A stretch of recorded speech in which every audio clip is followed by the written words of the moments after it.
եւ կամ դիվանագետներ այդպես կտրուկ արձագանքում Վրաստանում տեղի ունեցող իրադարձություններին կամ ընդդիմադիրների դեմ բռնություններ, ոստիկանության բռնություններ եւ այլն,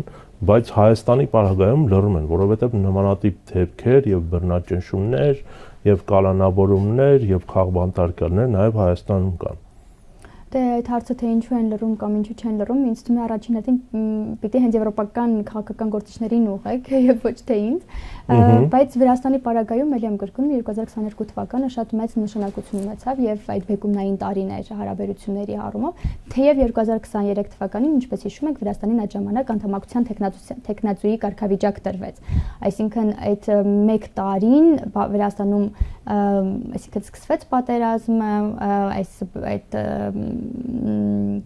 բաժամիջոցների վերաբերյալ ինչ որ հարցեր կային, քննարկումներ կային եւ նույնիսկ ասում էին մեղադրանքներ կային վրացական կողմին, որ Վրաստանը օգնում է Ռուսաստանին շրջանցել այդ բաժամիջոցները,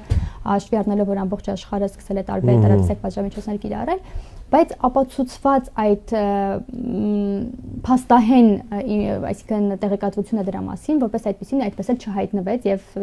չապացուցվեց։ Իսկ ինչ վերաբերում է արդեն 2023 թվականին, այսինքն մի ամբողջ տարի այս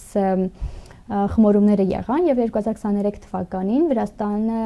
ստացավ այդ անդամակցության տեխնացուի կարգավիճակը եւ Վրաստանում սա ուղղակի իսկապես ցնծություն էր, որ Վրաստանը կարողացել է այդ տեխնացուի կարգավիճակը ստանալ եւ հիշում եմ այդ ժամանակ նաեւ շատ մեծ ուրախություն էր Հայաստանում, ես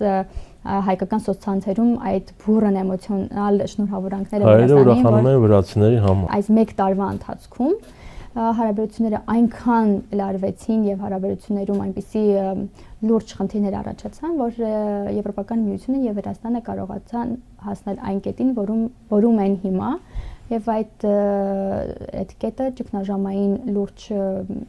այսինքն միջավայր է ստեղծել հարաբերությունները